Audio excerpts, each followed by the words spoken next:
My mic, check. How y'all doing?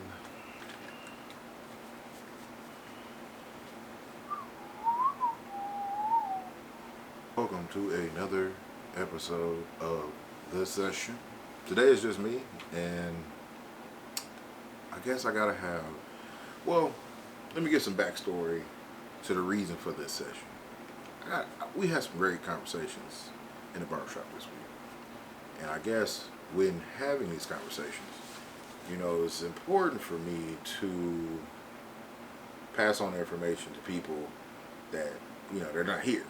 You know what I mean? Because like the shop be cracking, but with COVID, you can't, you got to have it one at a time. You can't have everybody there. It ain't conducive to the health of everybody if you got a bunch of people around like we normally do. But we had a good conversation, and I think it's important that I bring this subject up to the viewers and listeners. So in my youth, I guess I could say and when I say youth, I mean from like ages 10 to maybe like 16, 17. So like, that pivotal age when your parent let you out the house and you got to be in the house before street lights come on. That era of your life, there's a confusion today on the kids that are living in that era for themselves today. So when we look at the 10 to 17-year-old today, we assume, man, they should want to be doing what we did. They should want to be outside. They should want to kick it. Why aren't they, being like I was? I was outside. I was playing hide and seek. I was playing kickball with my friends. We was riding bikes across town. We were doing this. We were doing that. Don't nobody care, bro. Don't nobody care about that. Like that's geezer talk for these kids today. In a day and age in which they have hoverboards, why would they ride a bike miles away?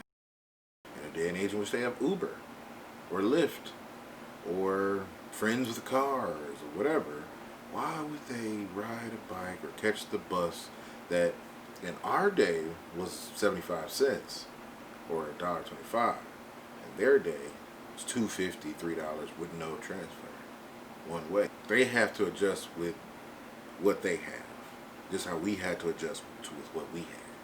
Because I remember in my day, people telling me they walked 20 miles, or they walked to school, or they had to, sit at the back of the bus, or they had to do certain things to get to certain places. I'm sorry, y'all. I can't relate to them. Just like these kids can't relate to us. Because of the things that we did in our day, like my day, we had certain things that we did because we thought were cool. So like, cats would steal a car, or they would get a car from like a hype, right? And let's say the car from the hype, eventually was reported stolen. Well, people would treat that car, if it wasn't bust down, it wasn't broken down, people would treat that car like it was their car. They wouldn't speed in the car. They wouldn't drive crazy. They'd hide the car. They'd drive the car, pick up their grandmothers, mamas. They do everything like it was their car, because like 9 times out of 10 too, they weren't the direct person who got the car or stole the car. They would be the person who got the car from somebody else who had originally stolen the car or got the car from somebody. So it felt like it was a victimless crime in that sense, because let's say it was a 85 Buick LeSabre, and then you gave somebody $200 for it, right? But it was worth maybe $1,000. Yeah, the victim is the person who initially had the car who it was stolen from. Right, but in their minds, and even because I never stole a car, like I wasn't a thief, I despise thieves, but I hung around people who did certain things, And that right there was like one of those things that I learned a lot from. That you never judge books by their cover, and truth be told, you never know people's situations and which may drives them to do things. So I would take my interactions with people and use them as learning experiences. Like, I don't judge nobody, even to this day. You can tell me you got bodies, okay? You know what I mean? Like, what is that supposed to be? And unless it's supposed to be an intimidating thing to me, I'm not afraid. But I also understand, you know, what type of person you might be. So, with that being said, and I've never met anybody, honestly, who I know had bodies, who would admit that they had bodies. Because that would just be stupid. I mean, even if you did kill somebody, why would you tell somebody? Because what if they're related to that person you killed? You know what I mean? Like, or you just telling on yourself. And pillow talking and dry snitching, all the same thing. But back to what I was talking about. And in my era, I also have to say the concept of crime was completely different. Like today I feel like a lot of crime is a fad. Today is just being cool. Like, yeah, I stole a car, or I, excuse me, or I robbed somebody, or I was selling dope, or I was selling weed, or I sell this, or I do that. Like, all that stuff today is like, they do it because they want to be like rappers. And whatever. I get it. Because everybody was young and there was nobody in my era even thought to make it to 35 or 40.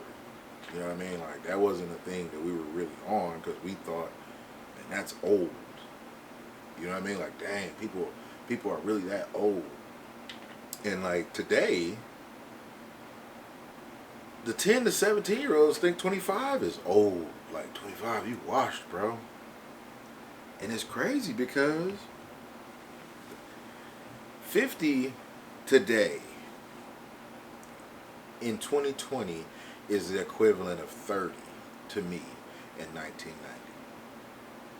Because you have people who graduated from high school, went straight to a factory job, or went straight to college, or went straight to the military, or went somewhere, and they decided they were going to work their ass off for 20-some years, and by the time they was, 50, they was trying to be doing their own thing, having their own companies, having their own businesses, right?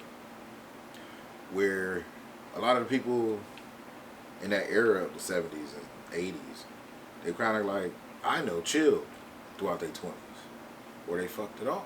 You know what I mean? Like, went to college, or went to jail, or just didn't do nothing, took a break. Now they're getting careers later in life at 30 and 40, so now they're 50, and they're going into their planning for retirement at 60, 65. My mom, 55 years old, she's just retired, but she was born in the 60s. She worked from, teenage years till now. She never took a break. She did college. She did everything she had to do to where by the time she was 30, she had already had her professional job and she had been working it for a while. You know what I mean? Where people today at 30 are going back to school, which is okay. But wouldn't it have been better to have already been in your profession by then? You know what I mean? Getting some time, getting some years in, having some tenure if you're a teacher or instructor. And that's the difference between today's kids and even our lives. Today's kids don't even have to think about that stuff because they're scamming early. These kids are out here early, 15, 14, fake identities, felony charges, They out here catching it, right? And I'm going to tell y'all the unforeseen consequence of all this, right? A lot of the people in my generation that I grew up around, and even before my generation, they're just now getting their lives together because of the crimes they committed back in the day, right? So imagine how your kid is going to turn out if at 17 they get charged as an adult for wire fraud or check fraud or identity theft. How y'all think that's gonna turn out for them? When do you think they're gonna be able to rebound? Especially in an era in which data and security is like top. Back in the '90s, didn't nobody give a shit about emails, internet, all that shit. Like somebody stole your identity, bro. They stole it from your house. Like they got your birth certificate and your social security card when they robbed you, and they went and got furniture in your name or a phone in your name or some type of utility. Like it wasn't like today where they can go and get credit to buy private flights and vacations and jewelry and shit like that. All that shit was not happening back then. Like it was, but it was happening in a different way. They getting a credit card and they busting the credit card down. Now, they getting shit in your name, G. They getting it in your name directly. Like, not a made up thing. Not, oh yeah, this number, we just gonna change the middle name and we gonna do this. Nah, son. Like, they might even have an ID with your picture on it. Because they can make it. You know what I'm saying? Like, it's that serious. Like, it's that real. Cats is going to get home loans with other people's identities. They're taking the technology and they're going above and beyond, which was bound to happen. It had to happen. It had to happen because, for one, people grow with the environment. So, prime example of our conversation that we had, right? The life expectancy in the 1930s was 35 years old, 36 years old, right? This is in the 1930s. There are people living today that were born in the 1930s. But with the advancements of modern medicine, we are living. You had the Spanish flu, the plague. You had a lot of stuff that killed a lot of people because science just wasn't able to help. But now you have technology, stem cell research, cloning, better diets. You have more organic this. You have so many things and so much science that have progressed throughout the years, centuries, or decades, should I say, that you're basically killing yourself if you want to. Like, the risks. I know if I eat too much processed food, I'm going to die early. I know if I smoke cigarettes, I'm going to die early. I know if I drink liquor every day, I'm going to die early. This was not a fact to people 40, 50 years ago. It was an opinion. So, with that being said, don't assume that these kids have the same fears or the same, objectives in life as you did or you want, because they don't care about the same things. They just don't care. Like, I've seen an argument about homes, and home ownership is the lowest it's been, especially with black youth. Or not black youth, but just black people in general. And too many people use the word disparity. Now, when I say that, I want you to understand that and if you feel this way, if you feel that there's a disparity between black home ownership and white home ownership, how about you look at the country? Why would I buy a home in a community that doesn't want me there? Why would I buy a home where the police would harass me? Why would I buy a home if I work at a job that's not fulfilling and is not secure? So before we keep asking these questions on why people aren't buying homes, how about we fix what you need to feel safe enough to buy the home? Because I would never buy a home where I know black people are being shot by police or people who aren't being prosecuted. So if that's happening a lot of places, what would encourage me to want to be a homeowner in these situations? because my parents were. Help me figure it out. They didn't feel safe back in the day, but they felt like they could build wealth off these homes, right? Then what happened in the housing crisis in 2008? What happened this year? There are millions of Americans losing homes today. It's the 3rd, y'all. I don't know if you know this, but it's December 3rd, and it's not the same, y'all. It's just not the same. And yes, it's an up and a down of the economy, but with time and education becomes progress. And we understand that you can't keep doing the same thing.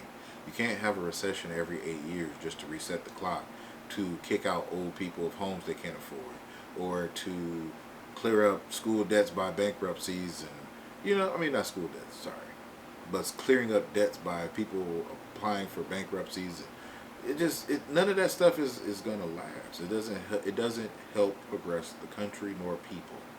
It is a way to buy time until your economic structure falls down, just falls apart, which we're close to now. Because if you look at it, guys, we were already in a so-called debt with no real surplus of funds. And then you gave a federal tax cut to the top, 4%, whatever. Now, they haven't paid any taxes, and they most got a refund for the last 4 years. So now, this last year, you were already in a terrible economy. You already had jobs leaving the country. You had massive layoffs everywhere. And this is before COVID. I know people forget that because I'm in Wisconsin, dairy state. We lost the dairy farm, the milk company. We lost a few contracts with Oshkosh. We lost. It's just a bunch of business that left. The Jelly Bean Factory, like all these places are closing. Hell, Foxconn. Thank you. Like that's enough. That says enough. We had a lot of economic blunders in the past 4 years, 3 years prior to COVID. Now we just went through almost a year of COVID. So next month, I think it'll be the first, because it was like January 10th. They found somebody in Washington. February we were closed down. March it was everything that closed down. So I gotta just put things in perspective. Let's be real. There hasn't been real money spent for money to be recouped. That's why I feel the government is hesitant to give out another stimulus. And that's understandable because you have Secretary Mnuchin, who is the Treasury of the United States government, who was under investigation for wasting taxpayer money over the past 4 years. So where do you guys think this money is going to come from? They're trying to pull back $455 billion of the aid money that they already, said was for COVID relief and to help small businesses and stimulate the economy and give to the people. And the government's trying to take that back. And they're only trying to take it back because they already stole most of it. And they need to clear the books because they thought they were going to win. They literally thought they were going to stay in, and that money was going to be able to be moved around and shuffled, and people would be working, and the economy would come back, and guess what? They were going to get that money back from the middle class. No, you're not.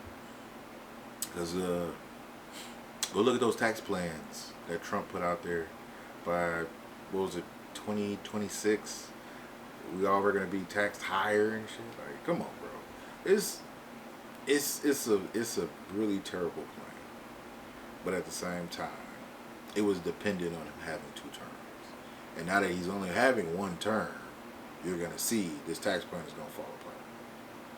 But all that's going to do is further the initial argument of what type of crimes will be committed, what type of life people will be living, and it's only going to further that the youth are going to get more cutthroat.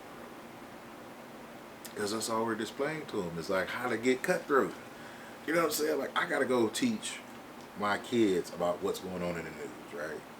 The only thing I can tell them is people are stealing money left and right. If it's a PPP loan to a person who doesn't even own a business, it's government agencies taking money and giving it to their friends for contracts that programs that didn't happen. And there's proof of that everywhere. But who's going to prosecute them? Exactly. The people who paid them. Nobody. The DOJ was appointed by the federal government. The federal government is stealing the money. So that's going to be the lesson for today, y'all. Lose your expectations of giving the childhood you had to these kids today. And just listen to them. Listen to them. If you take anything away from this, we have to be more communicative. Is that a word? No. We got to talk to these kids a lot more than we ever have. And I'm not saying force it, but try to relate and try to treat them with a certain line of respect that you feel you should be treated with. And I don't mean demean, I don't mean fight, because even that is it was a war tactic of slaves and World War One parents, that if I beat you, they won't beat you first. I mean, if I beat you first, they won't get to you. Because then you'll be scared of me, so you'll understand authority. Well, now they're just shooting people. So, you going to shoot your shot? You going to shoot them next to prove the point? No, talk to them, listen to them, and try to have coherent conversation. Be smart. Be smart. Don't treat your kids like you treat your friends. Don't treat your kids like they don't have brains, yo. Talk to them. Because they're a lot more intelligent than we think they are, because they already had a jump start. My 3-year-olds, they're trying to play with my cell phone, man. They're figuring out how to swipe and do this and do that. I didn't know how to operate an Etch-a-Sketch, man, until I was like 7 or 8 years old. I'm not going to lie. I wasn't one of them kids who was making flowers and doing that and doing this. I couldn't do it, yo. Why? Because it wasn't there. Like, I was into playing with Ninja Turtles and all that, and that required no dexterity. It required little to no brain power. You flipped the switch and his head flipped, or you did a button and then his arm did this. Like, he had minimal joints, you know what I'm saying? But it was entertaining to me that my kid would throw that shit in the garbage right now. They would throw that shit across the TV because you were like you was playing with them. Because they know technology now. They see you on laptops. They see you on tablets. They see people on hoverboards. They're not interested in riding bikes, which they still have to learn, but it's what they see around them that they're adapting to. And it's the same thing we went through in the 90s and 2000s when we were trying to rollerblade, or when we were skateboarding, or all the stuff that people were like, man, that's crazy. Y'all gonna kill yourselves. Y'all shouldn't do that. Go-karts. Our parents didn't have that shit. They had the pedal push carts. You know what I mean? So just be understanding of what they're living like. What they're living through. And it's a lot different. But if you feel like you need to get them outside or whatever, man, just talk to them and see if y'all can come to a common ground. You know what I mean? Like, but don't try to force the same stuff, because it ain't gonna work. I mean, I ain't saying I tried, because I get it. I thought about it. Maybe I can kick my kids out, tell them, hey, be home by 10 o'clock or 9 o'clock. They ain't gonna go nowhere. They're gonna sit on the porch. And they're gonna call their grandma. They're gonna have her pick them up, because they ain't going outside. It's just not. It's not where they're gonna be. All right, y'all. But that's my time for the solo session. Again, I really appreciate y'all. You know what I mean? Got my Spotify joint for the podcasters, and I'm very proud of myself, y'all. Like, I'm over 190 listens, or whatever you want to call it, plays. But it wouldn't do it like like everybody else's. And I understand that. You know what I mean? Like, I didn't get a full year with this channel, and the calculations will be better next time. But I think the important thing is that we're planning for next time.